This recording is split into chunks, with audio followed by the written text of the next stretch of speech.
दोस्तों, हमारी स्मरण शक्ति हमें किसी भी कार्य क्षेत्र में एक विनिंग एज प्रोवाइड करने में मददगार होती है। इसलिए आज हम इस वीडियो को फोकस करेंगे अपनी स्मरण शक्ति के इम्प्रूवमेंट के उपायों के बारे में। एक महान मनोवैज्ञानिक थे कार्ल शीशोर।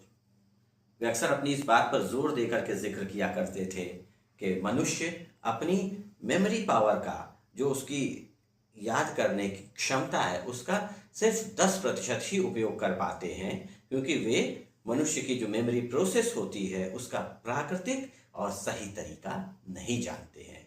और इसी कारण वे अपने दैनिक जीवन में, अपने कार्य क्षेत्र में अपनी क्षमता के अनुरूप प्रदर्शन नहीं कर पाते हैं, परिणाम नहीं ला पाते हैं।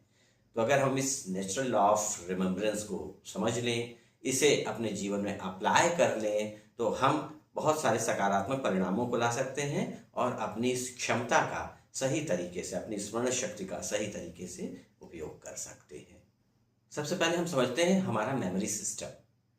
यह बेसिकली 3 बातों के आधार पर बना होता है। पहली चीज होती है इम्प्रेशन, दूसरी चीज होती है रेपिटिशन और तीसरी चीज होती है एसोसिएशन। यही वो 3 चीजें हैं जो हमारी मेमोरी सिस्टम को गवर्न करते हैं, जिसके आधार पर कोई भी चीजें हमें दिमाग में लंबे समय तक याद रह सकती है। तो चलिए सबसे पहले हम बात करते हैं इम्प्रेशन की। इम्प्रेशन क्या है? इम्प्रेशन किसी भी चीज का, वेदर इट इज टेंजिबल और इनटेंजिबल, किसी भी चीज का हमारे मस्तिष्क द्वारा चित्रण, हमारे दिमाग में, हमारे मस्तिष्क में बनी हुई छाप। यह छाप कैसे बनती है? यह छाप जब भी हम किसी चीज पर फोकस करते हैं तो हमारा मस्तिष्क उसको आत्मसात करता है, और जितना ज्यादा हम फोकस करते हैं, जितनी डीप और जितनी विविड उस चीज की इंप्रेशन बनती है, वह चीज उतना लॉन्ग लास्टिंग होता है। ठीक वैसे ही जैसे एक कैमरामैन किसी ऑब्जेक्ट का फोटो लेता है, तो उस ऑब्जेक्ट की फोटो को जितनी अच्छी लेना होता है, उस लेंस को उस ऑब्जेक्ट पर वह फोकस करता है। अब यहाँ एक और बात उठ करके आती है कि हम किसी चीज पर फोकस कैसे करें। तो मैं आपको एक बड़ा दिलचस्प वाकया बताता हूं। अब्राहम लिंकन, आप सबने नाम सुना होगा, मैंने अपने पिछले वीडियोस में इनका जिक्र भी किया है कि वे अमेरिका के प्रथम और अमेरिका के अब तक के सबसे लोकप्रिय राष्ट्रपति में से एक हैं। मैं उनकी बात करता हूं।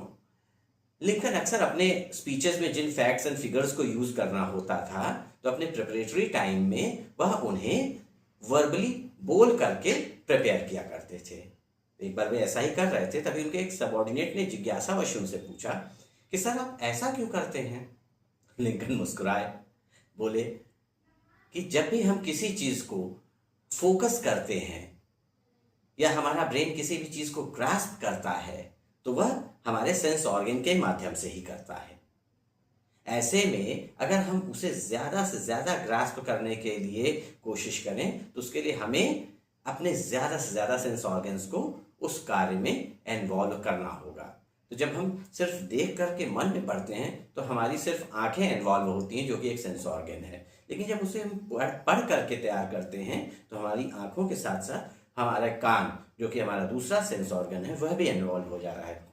तो ऐसे में हमारा ब्रेन जिस इंप्रेशन को बनाता है, वो पहले से ज्यादा डीप, पहले से ज्यादा क्लियर होता है, और हमें चीजें ज्यादा लंबे समय तक याद रहती हैं। तो इसका मतलब जब भी हमें किसी चीज को ज्यादा फोकस करना हो, तो हमें अपने ज्यादा से ज्यादा सेंस ऑर्गन्स को इन्वॉल्व करना चाहिए। हमारे विद्यालय के समय में हमारे टीचर्स, जो कि IIM कोलकाता के प्रोफेसर थे, वो कहा करते थे किसी भी चीज को सिर्फ देखो नहीं, सिर्फ सुनो नहीं, उसे चखो, उसे सूंघो। उनका कहने का तात्पर्य यही था कि ज्यादा से ज्यादा सेंस ऑर्गन्स को उसमें इन्वॉल्व कर दो, सो दैट वो चीज बेहतर तरीके से और लंबे समय तक आपको समझ आती रहे। तो चलिए समय नष्ट ना करते हुए हम बढ़ते हैं अपने दूसरे फैक्टर पे, दैट वाज रेपिटिशन, अर्थात पुनरावृत्ति, अर्थात बारंबार करना। एक बड़ा ही अच्छा दोहा है, करत करत अभ्यास ते जड़मति होए सुजान, रसरी आवत जात ते सिर पर पड़त निशान।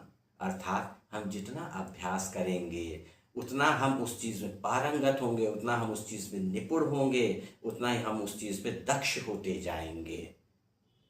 अक्सर आपने देखा होगा, आप जिस रास्ते रोज जाया करते हैं, उस रास्ते की छोटी छोटी चीजें, कोई छोटा सा इंडिकेटर बोर्ड, कोई छोटी सी दुकान का नाम, किसी डॉक्टर का नाम, उसके बैठने के समय, वे सब गाहे बगाहे हमारे मस्तिष्क में छप चुके होते हैं।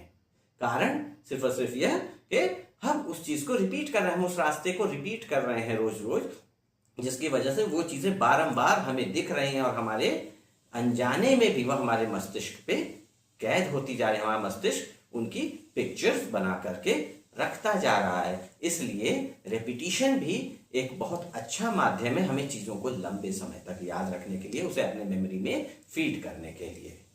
अब हम बात करते हैं अपने तीसरे फैक्टर को, दैट इज एसोसिएशन। आपके साथ अक्सर ऐसा होता होगा कि आपको यह नहीं याद आता होगा कि पिछले मंडे को आपने क्या किया था, या पिछले मंडे को आपने क्या कपड़े पहने थे, क्या खाया था, लेकिन आपको सालों पहले की कोई चीज याद होगी, किसी विशेष अवसर की कोई चीज याद रही होगी कि फलाने ओकेजन पे आपने क्या पहना था, घर पे क्या पकवान बना था। ऐसा क्यों? वजह क्या है? वजह सिर्फ यह है कि वह ओकेजन, वह मौका क्या है, उसकी इंपॉर्टेंस आपकी जिंदगी में क्या है। तो अगर हमें किसी चीज को ज्यादा समय तक याद रखना है या स्पष्ट तरीके से याद रखना है, तो हम कोशिश करें यदि संभव हो तो उसे किसी न किसी घटना, किसी व्यक्ति विशेष से, किसी स्थान विशेष से, किसी समय, किसी दिन विशेष के साथ में एसोसिएट करके याद रखें, तो वह नॉर्मल के कंपैरिजन में ज्यादा समय तक हमारे दिमाग में क्लियरली टिकी रहेगी। तो दोस्तों, ये थे कुछ तरीके जिससे हम अपनी स्मरण शक्ति को बढ़ा सकते हैं, अपनी स्मरण क्षमता का ज़्यादा से ज़्यादा उपयोग कर सकते हैं, और यह निश्चित ही आपको आपके कार्यक्षेत्र में सफलता के नए आयाम देगी। फिर मिलेंगे ऐसे ही कुछ जानकारी वर्धक फायदेमंद वीडियोस के साथ। तब तक जय हिंद।